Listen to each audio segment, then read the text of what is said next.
Tonight, this is topic 5, which is something called establish, maintain customer relationships.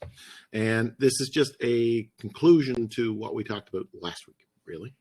If we think about this, we're really talking about two major core areas. We're talking about expanding or getting a customer base and growing it. That's one thing. And customers are important because they're people that pay the bills. That's where your revenue comes from in your business.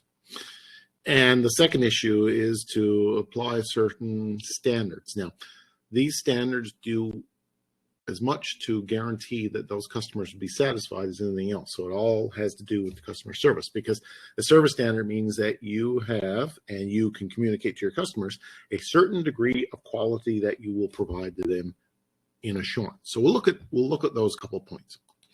In the first part, we're looking at this customer base thing. And what exactly is a customer base? Well, when we talk about customer bases, what we're talking about really is getting a group of customers that will buy from you and come back and buy from you some more, and buy from you some more, and buy from you some more.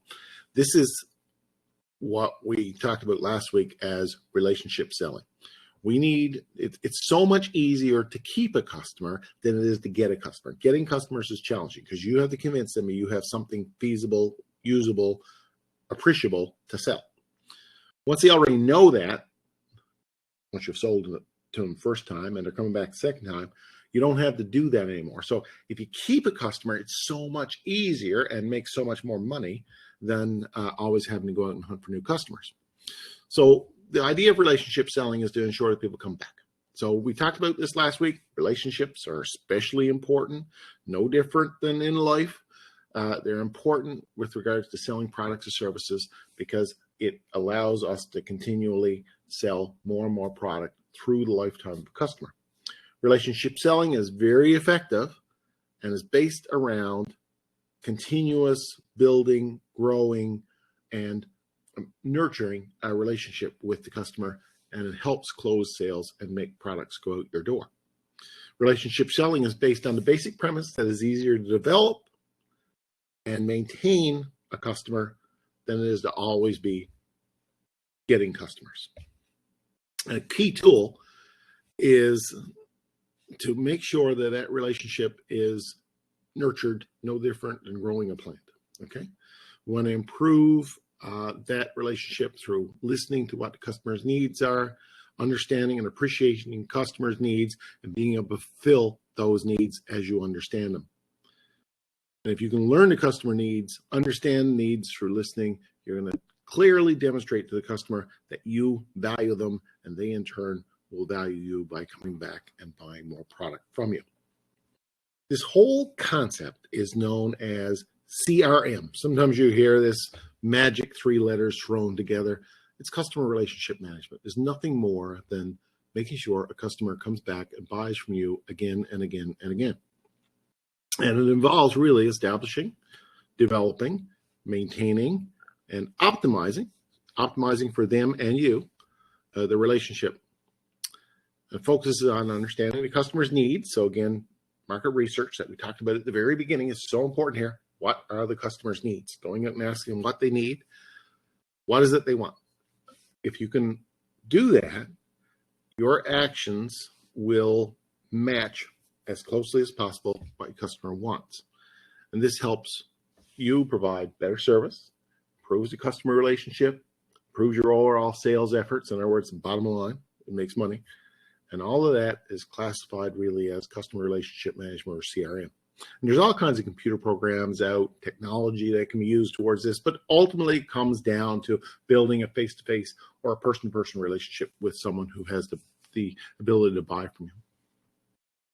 So customer relationships can develop by combining the right business processes with the right people, with the plans that enable the business to better focus on making sure the customer is kept happy and meeting their needs. One of the things that a lot of people often forget in all that, you think, okay, we got to be friendly to everyone and nice to everyone, and that's hard to do. It's particularly hard to do when you try to be friendly and nice to everyone. And that's not the way your business can work. Your business, you have to pick what I call winners and losers, okay? It's really impossible to build a business by being everything to everybody. You're setting yourself up for failure if you try to be everything to everybody. It's best to focus and be something to somebody. So you can't possibly please everyone all the time, and you can't possibly offer everything to everyone that they want. So you got to pick, what is it we are? What is my business? Do I sell to customers who are end users? Do I sell to companies? Do I sell to people in this market? Do I sell to people in that market? Do I sell finished products? Do I sell assembled products? What is it I do? And that really involves a lot of soul searching and looking at the numbers, because you want to say, what is my most valuable customer? Again, target marketing. Who is it that provides me the most possible money? If I have 10 customers, for example, I cannot manage all 10 customers equally. I need to look at, what are my top 3? Who are the ones that provide me the most possible benefit? And I can provide them the most possible benefit. Focus on them. There's something, it's called the Pareto principle, and it's often called 80-20 analysis. And effectively, it says that 80% of your sales come from 20% of your customers. If you can focus on that 20%, it cuts down on the amount of work you have to do tremendously. But it also means that you're not going to lose too much sales, because 20% that you're focusing on provide 80% of your sales. So you got to ask these basic questions in any customer relationship. What is your ideal customer? Who do you want? What makes the customer tick? In other words, what is it? What are the services and the products that they want? What can your business provide to that customer to make their lives easier or to make their lives better?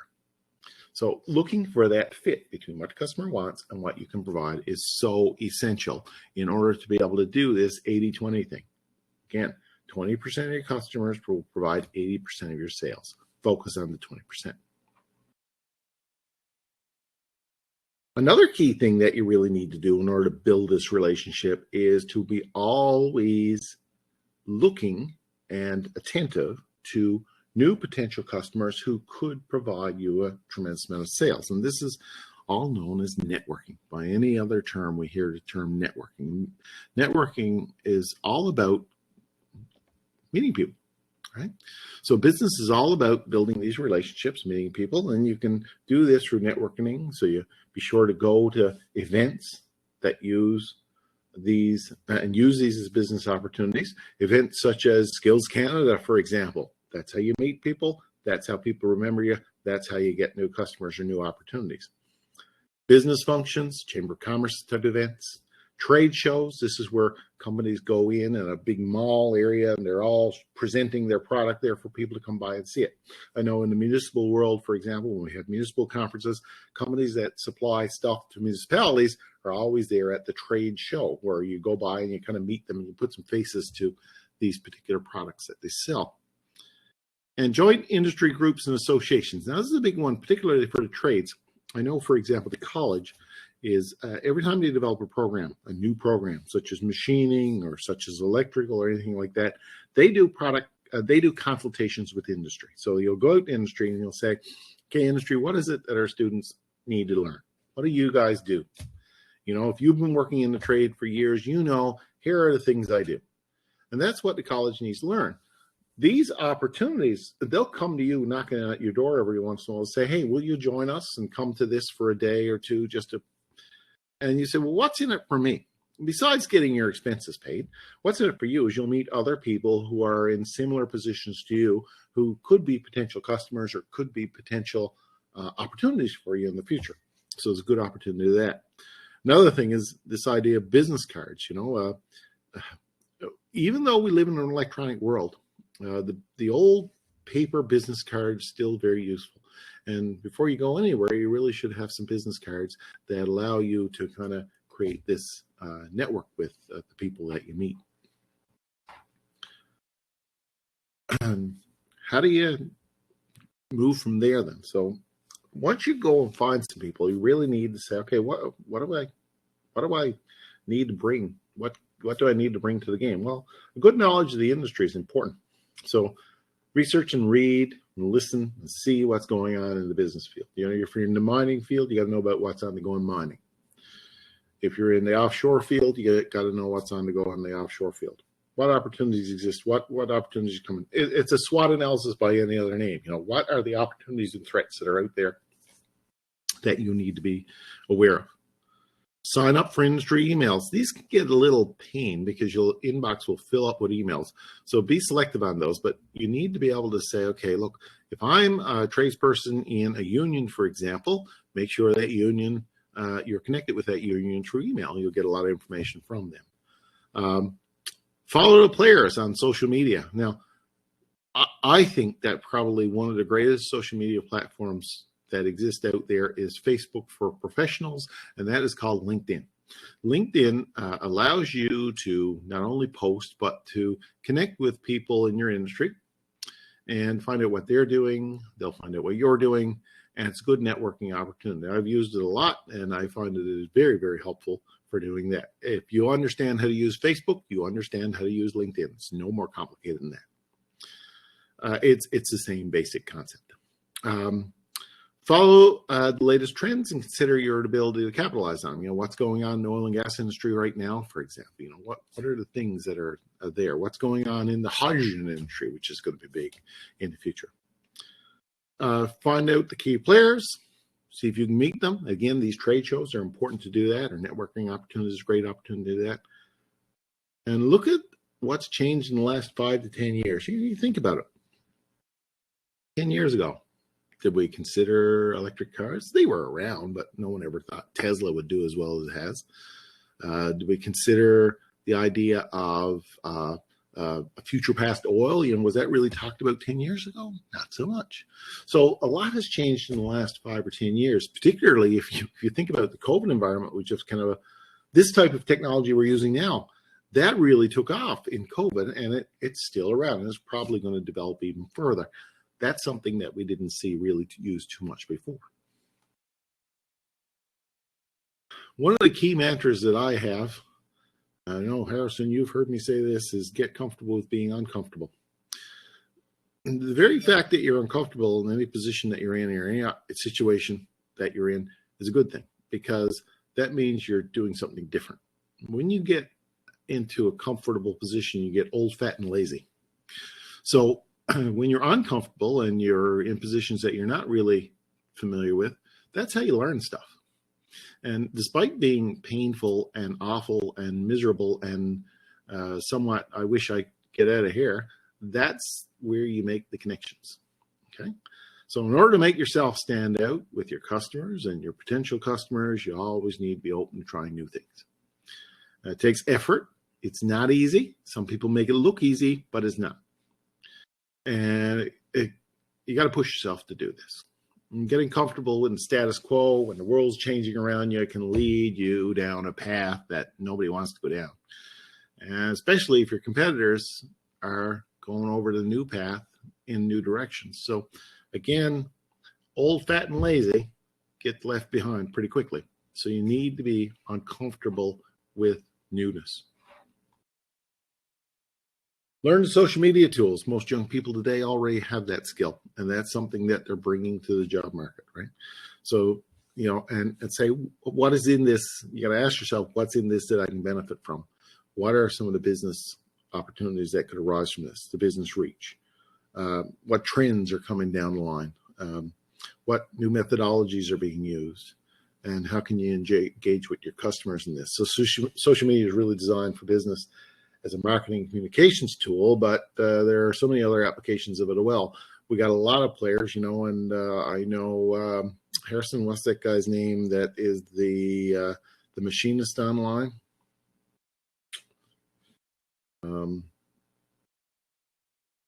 Mike Holmes comes to mind with regards to carpentry, but there are a few out there who are constantly putting on videos on YouTube, and they've built a good following. That's a good way to learn things and a good way to demonstrate your skills to someone as well. How can you expand your customer base? Well, new customers, you got to get them to start with. You got to start somewhere. So we've talked about things like providing discounts, coupons, free stuff, swag is often called, free consultations, product testing, open houses, guarantees. All those things cost money, but again, they're helpful building up your client base. Word of mouth. Never underestimate the value of word of mouth. Your customers are your best advocates because they're going to tell someone that is going to tell someone that's going to tell someone. It works both ways. The good gets told and the bad gets told. Hopefully more good than bad. There's always some degree of bad. So make sure that the next customer who walks in your door has an opportunity to promote you whenever possible. Okay, so Titan, yeah, thank you. Titans of industry. Gilroy Titan. Titan Gilroy, that's his name. Yeah.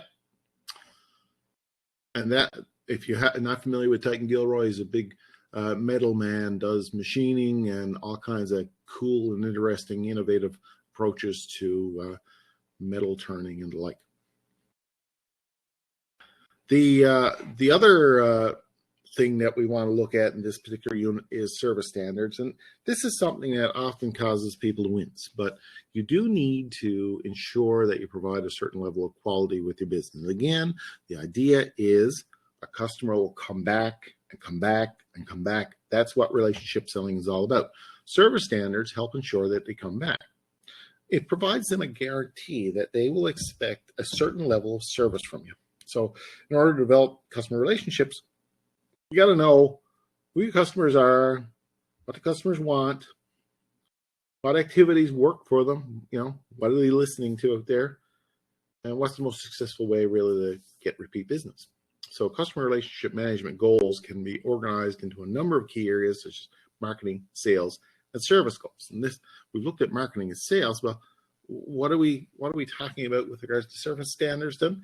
Well, we're establishing certain minimum standards that the customer is aware of that gives them a guarantee. I'll call you back within 24 hours, for example, is a service standard, okay? So improved marketing planning, sales forecasting, competitor intelligence, trend analysis, and performance analysis come from this idea of creating a service standard. So we have to establish SMART goals. We've already talked about SMART goals whenever we do this. So we say we want to achieve this by this period of time. We want it to be specific goal that's measurable, achievable, realistic or relevant, and timely within a period of time. And we gotta monitor what we're doing, always check to make sure what's working and what's not. And the best teacher, experience. As you move through your career, you will learn a lot of things on how to do this better. There's no magic bullet for it, but you do need to be always in learning mode in order to gain that experience. So some various examples of these sorts of things in terms of a service standard for your own self would be to attend 3 provincial trade shows or build and launch a functional website by, or set up social media pages on Twitter, Facebook, LinkedIn by a certain day. And these create standards for yourself, or goals, basic goals for yourself of what you need to do. So they're really very much focused on goals for you as much as anything else. We could also think about sales goals. What are some of the goals we want to get in terms of these are the targets for this year. I want to sell this much product. So again, they need to be measurable, achievable, relevant, and time-bound. So for example, for a diesel repair shop, increase the number of fleet service contracts by 50% by the end of the calendar year. Or for a lawn furniture manufacturer, produce and sell 500 wooden lawn chairs in the summer of 2020, whatever, right? So these would be goals that you aim for. Now, a lot of people say, well, I don't need to do that. But the thing is with a goal is it forces you to think about how can I achieve it. So it's like a little bit of a game with yourself to make sure that you reach the target that you're looking for. If you don't know where you're going, you'll never get there. The service standard thing it is particularly important when you're dealing with customers because you want to be able to not disappoint the customer. So for example, respond to customer inquiries within 1 working day. If that's the service standard, we can say to customers that if you'll hear back from us within 1 day. And it gives the customer a realistic expectation of what they should expect. Follow up with customers with 1 week of the sale. So this constant feedback, again, it gives you an idea of what you need to do, but also gives the customer what should be expected. So these are the key things that you need to do. And a lot of it is simple, common sense things that you do not need a degree in any form of business for. It's just, how would you like to be treated yourself as a customer, and applying those things that you set as a standard to your own self in terms of providing the business opportunities that you find. Any questions? Well, that's as far as we're going to go tonight. We're going to take a look at next week. We're going to take a look at operations management. And operations management, again, is going to be a very practical unit that deals with things that you need to do in order to be able to maximize the profitability and the functionality of your business. Okay? So anyway, until next week, thanks for taking the time to be with me here. We'll see you next week.